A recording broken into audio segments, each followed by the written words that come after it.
करूं? सीधा करूं? अच्छा।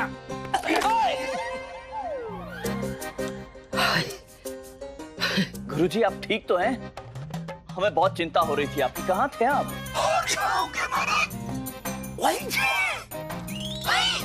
हवेली में। हवेली में? किंतु आचार्यवर हम स्वयं उस हवेली में गए थे, आप वहां पर नहीं थे। महाराज की जय हो।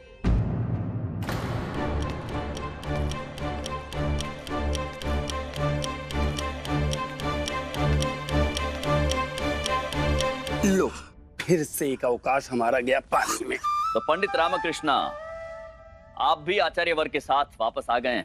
महाराज मैं आचार्य के साथ नहीं, अपितु आचार्य मेरे साथ आए हैं। तो क्या हुआ? बात तो एक ही है, हम साथ में आए या तुम साथ में आए? पंडित रामकृष्ण हमें पूरा विश्वास था आप पर कि आप गुरुजी को सकुशल वापस यहाँ पर लेकर आएंगे। वैसे गुरुवर आप अब तक थे कहाँ? कहाँ अचानक लुप्त हो गए थे? महाराज वो वही तो हम कह रहे थे कि हम महाराज आचार्य एक अलमारी में अटक गए थे। वो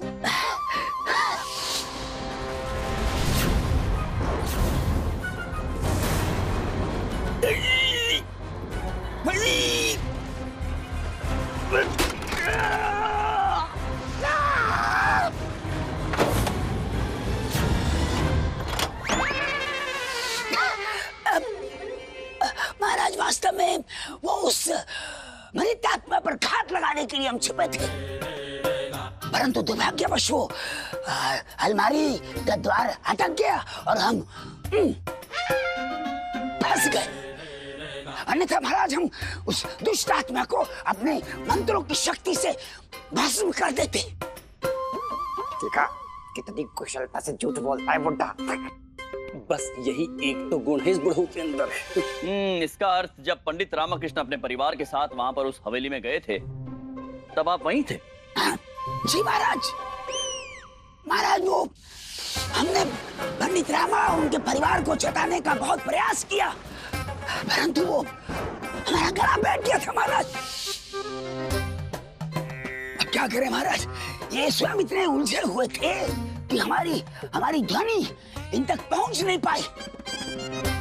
यदि महाराज हमारी ध्वनि इन तक पहुंच जाती और ये द्वार खोल देते तो हम उस मृत आत्मा को वहीं भस्म कर देते। अवश्य कर देते आप गुरुवर, किंतु हम स्वयं वहां पर आए थे, तब भी आप उस अलमारी में थे। आपने तब हमें नहीं पुकारा।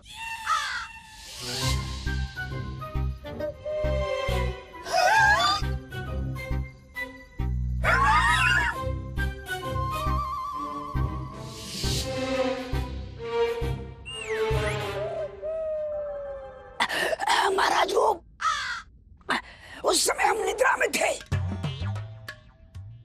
जी महाराज, अब वहां अटके सोने जागने का कोई समय तो था नहीं।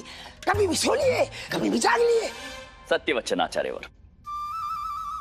चलिए, अंत भला तो सब भला, और प्रसन्नता तो इस बात की है कि आप सकुशल वापस चले आए। पंडित रामकृष्ण आप भी वापस आ गए। प्रसन्नता है इस बात की, और इस बात की भी कि ये सिद्ध हो चुका है कि उस हवेली में कोई मृत आत्मा नहीं है, सब मनगढ़ंत कहानियां थी। क्षमा करें महाराज, परंतु हवेली में मृत आत्मा का वास है।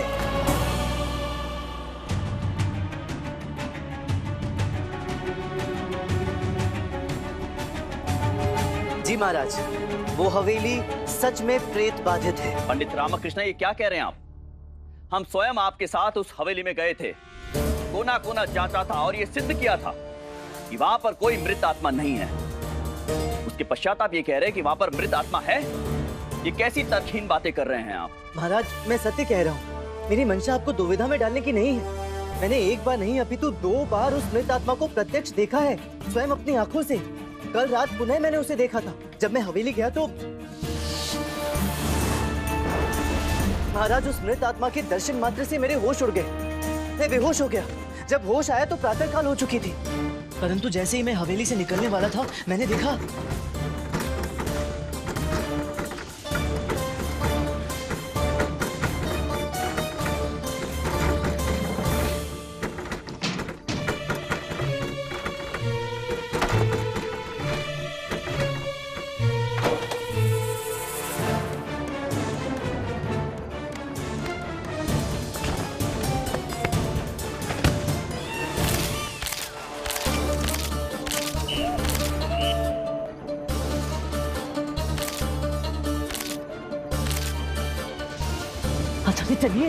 चलिए जल्दी चलिए।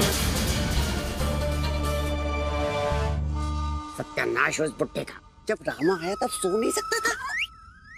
अर्थात पंडित रामकृष्णा ने आपके कष्टों का निवारण किया आचार्यवर? कदापि नहीं महाराज, कदापि नहीं। हम तो बड़े आराम से थे उस अलमारी में, हमें कोई परेशानी थी नहीं महाराज। हम तो स्वयं बाहर आने वाले थे। यदि पंडित रामकृष्ण द्वार नहीं खोलते तो हम स्वयं बाहर आ जाते और बाहर आके हम उस मृतात्मा को पकड़ लेते। परंतु क्या करें, हमारे साथ पंडित रामा थे तो हमारा धर्म था कि इनको सुरक्षित यहाँ लेके आते, तो हम सीधे यहीं चले आए। अर्थात जो पंडित रामकृष्ण कह रहे हैं वो सत्य है, वहां पर मृत आत्मा है। जी महाराज, हमें बताते हुए अत्यंत खेद हो रहा है। ये विजयनगर के लिए बहुत दुर्भाग्य की बात है, किंतु ये सत्य है। उस हवेली में मृतात्मा है।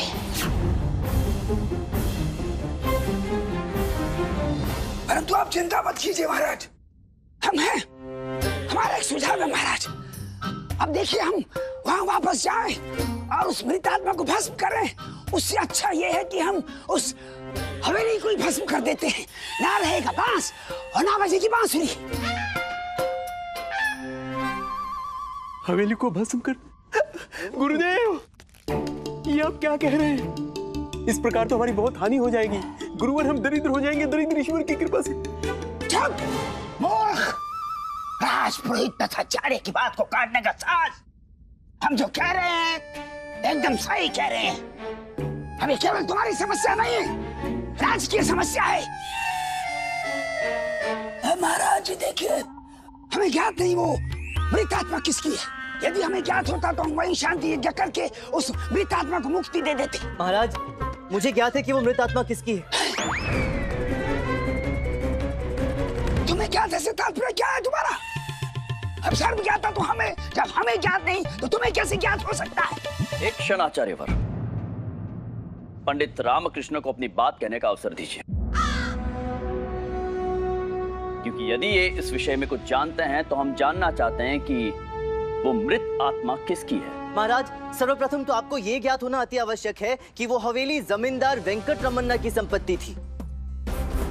वेंकट रमन्ना, भाई जो निर्धन और असहाय लोगों की सहायता करते थे। जी महाराज। वो वेंकट रमन्ना तो बड़े बड़े इंसान थे, पंडितों का बहुत आदर सत्कार करते थे, बहुत दान दक्षिणा दिया करते थे, जिसका आधा धन एक कपटी गुरु लूट के खा गया था। जी महाराज। तो हवेली में वास करने वाली आत्मा एक स्त्री की है जो कि एक नर्तकी थी, जिसके वेंकट रमन्ना के साथ अवैध संबंध थे।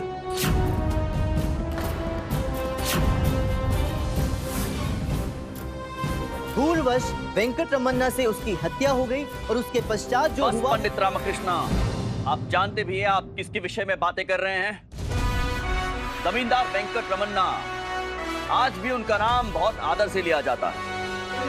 अत्यंत पूजनीय सज्जन व्यक्ति थे। उनके बारे में भरे दरबार में इस तरह से बात करना अनुचित है। महाराज, हम पहले दिन से इस पंडित रामकृष्ण को देख रहे हैं, समझ रहे हैं। इन्हें मान सम्मान, ऊंच नीच, बड़ा छोटा, राजा रंग, किसी में कोई अंतर दिखाई नहीं देता है। ये बिना किसी प्रमाण के किसी पर झूठा लांछन नहीं लगा सकते। विजयनगर के नियम अनुसार ये दंडनीय अपराध है।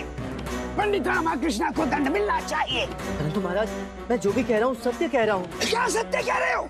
अपने सत्य को सिद्ध करने के लिए कोई प्रमाण है तुम्हारे पास?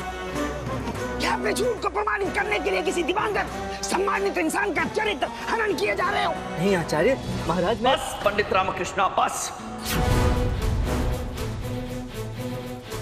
हम वेंकट रमन्ना के विरुद्ध एक शब्द सुनना नहीं चाहेंगे। वो एक धार्मिक व्यक्ति थे और उनके विषय में ऐसे अपशब्द सुनना हम नहीं चाहेंगे। महाराज, यदि आपको प्रमाण चाहिए तो आप रमन्ना परिवार को यहाँ इसी समय दरबार में बुला लीजिए, क्योंकि जो भी मैंने कहा है मुझे स्वयं उनके पुत्रों ने ही बताया है। ये देखिए महाराज, अब वेंकट रमन्ना के नाम को लज्जित करके इनका मन नहीं भरा तो उनके पुत्रों को नाम को बीच में घसीट रहे हैं। ठीक है महाराज, बुलाइए रमन्ना परिवार के सदस्यों को दरबार में प्रस्तुत होने का आदेश दीजिए। हम भी देखना चाहते हैं कैसे एक व्यक्ति अपने पिता के मरणोपरांत उनके नाम को एक अपरिचित के समक्ष अपमानित करता है। महाराज, धनी मनी भी उस समय मेरे साथ ही थे। क्यों धनी मनी, आपके सम्मुख ही उनके पुत्रों ने मुझे सारी बातें बताई थी ना, बताइए। क्षमा करें महाराज, हम खाने में इतना व्यस्त थे कि ध्यान ही नहीं दे सके। 2 दिन की यात्रा के पश्चात इतना थक गए थे कि हमारी इंद्रियां काम करना बंद कर चुकी थी। वेंकट रमन्ना के परिवार को यहाँ पर प्रस्तुत किया जाए। और पंडित रामकृष्णा, क्योंकि आपने वेंकट रमन्ना को भरे दरबार में अपमानित किया था, उनके परिवार के यहाँ पर प्रस्तुत होते ही आप उनके आवभगत में लग जाएंगे। और यदि आपकी बात सही नहीं निकली तो पूरे दरबार के समक्ष आप उनके परिवार से क्षमा मांगेंगे। मुझे स्वीकार है महाराज।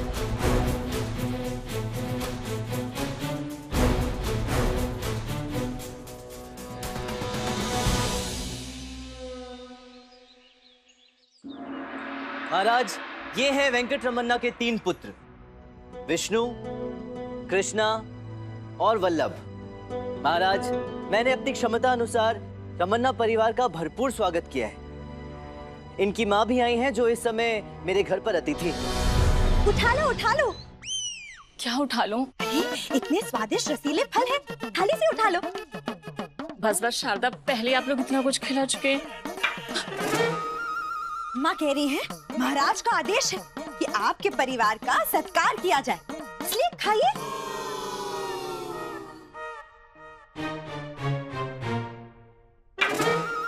कह रही हैं, ये घड़ी घड़ी द्वार की ओर क्यों देख रहे हो? बालक नहीं है तुम्हारे पुत्र, दरबार ही गए हैं, आ जाएंगे। संकट केवल इतना है, रामा के साथ गए हैं।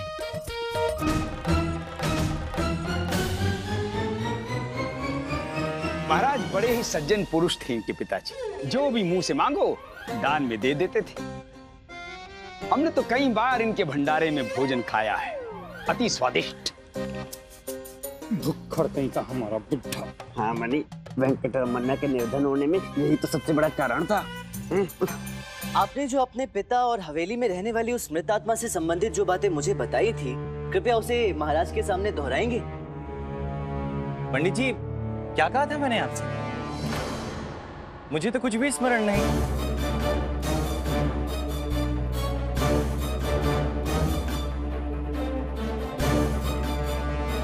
अरे, ये आप क्या कह रहे हैं? आपने तो मुझे बताया था कि आपके पिता और उस नर्तकी सुप्रदा के। सुप्रदा?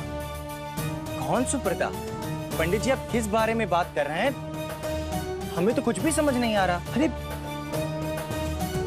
आप लोगों को इतना तो स्मरण है ना कि मैं आप लोगों से मिलने के लिए धर्मशाला आया था? जी बिल्कुल स्मरण है, आप आए थे। और भोजन के उपरांत आपने स्वयं मुझे बताया था कि आपके पिता और हवेली में रहने वाली उस मृत आत्मा के बीच कोई अवैध संबंध थे। और कैसी अर्थहीन बातें कर रहे हैं आप?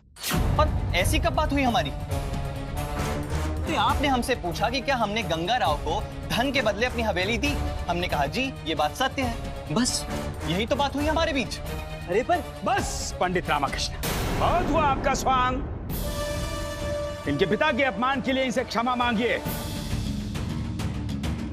नहीं आचार्य, मैं क्षमा नहीं मांगूंगा।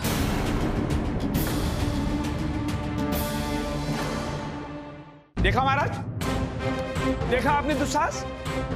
हम कह रहे हैं क्षमा मांगिए और हमारे मुंह पर मना कर रहे हैं। ये महाराज, आप कुछ बोलते क्यों नहीं हैं? पंडित रामकृष्णा, आप हमारे समक्ष कोई भी प्रमाण प्रस्तुत नहीं कर पाए हैं। क्षमा तो आपको मांगनी पड़ेगी, अन्यथा हम विवश हो जाएंगे आपको कठोर दंड देने के लिए। महाराज, यदि प्रमाण स्वरूप मैं स्वयं उस मृत आत्मा को इस दरबार में ले आऊं, तब तो मैं उस दंड का अधिकारी नहीं ना। ये देखिए महाराज, एक और नया प्रपंच। अब मृत आत्मा को दरबार में लेकर आएंगे। पंडित रामा, तुम सत्य कह रहे हो? जी आचार्य, यदि महाराज आज्ञा दें तो मैं उस मृत आत्मा को दरबार में लाना चाहूंगा। वो मृत आत्मा वहां से यहाँ आ सकती? हाँ महाराज, अवश्य आ सकती है, यदि आप आज्ञा दें तो। परंतु एक निवेदन है। कैसा निवेदन? वो ये कि मैं जो भी कहूँ, जो भी करूँ, कोई उसमें बाधा उत्पन्न नहीं करेगा। यहाँ उपस्थित कोई भी व्यक्ति मुझे रोकेगा या टोकेगा नहीं। ठीक है।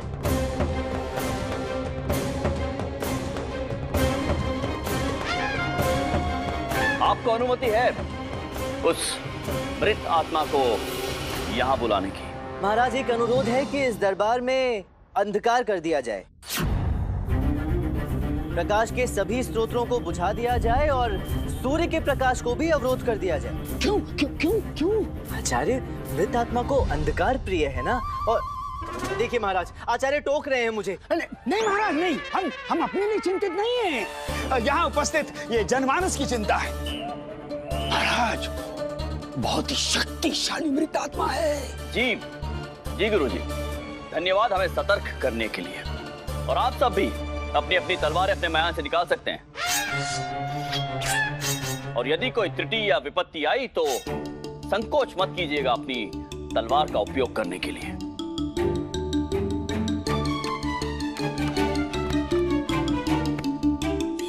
महाराज, मैंने कुछ वस्तुओं की सूची बनाई थी, कृपया मुझे वो प्रदान कर दी जाए। महाराज, मुझे कुछ क्षणों का समय दीजिए महाराज, मैं अभी उपस्थित हुआ। विष्णु, मैं आपसे अनुरोध करता हूँ कि कृपया मेरे साथ बाहर चलें। क्यों पंडित जी? महाराज, विष्णु आपकी आज्ञा का उल्लंघन कर रहे हैं। पंडित रामकृष्ण जो भी कह रहे हैं आप वही करें। स्वयं महाराज का आदेश है कि पंडित रामकृष्ण को टोका नहीं जाएगा।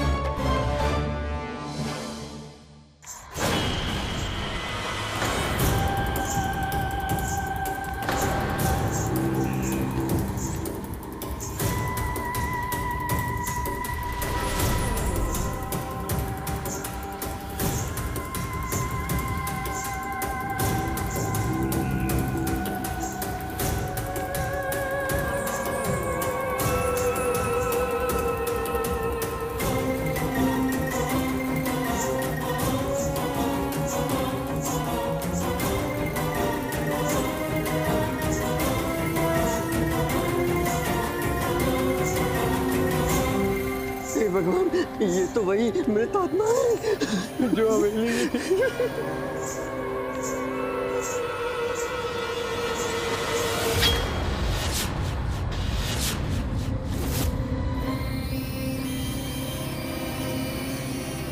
महाराज, प्रस्तुत है नर्तकी सुप्रदा की मृत आत्मा।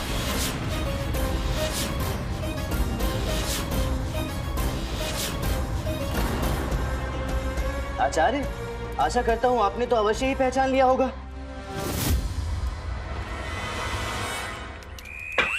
उठा लो, उठा लो। अरे फल नहीं, स्वयं को उठा लो। दरबार में ये सिद्ध हो गया है कि तुम्हारे तीनों पुत्र ने मृत आत्मा का ढोंग रचा है। महाराज ने तो उन्हें मृत्यु दंड सुना दिया है। बैठे क्यों हो? दरबार भागो, अन्यथा मृत्यु दंड। महाराज, महाराज।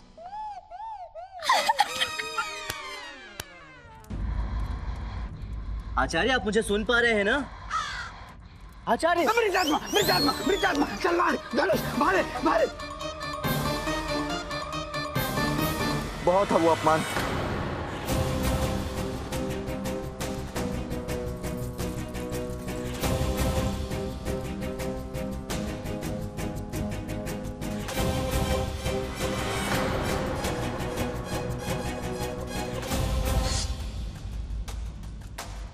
पंडित रामकृष्ण, आप असत्य बोल रहे हैं।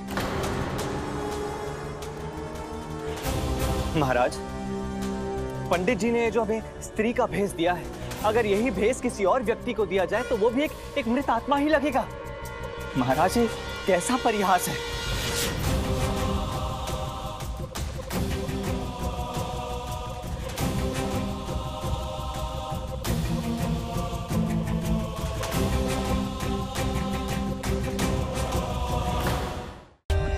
For more updates, subscribe to our channel, click the show links and enjoy watching the videos.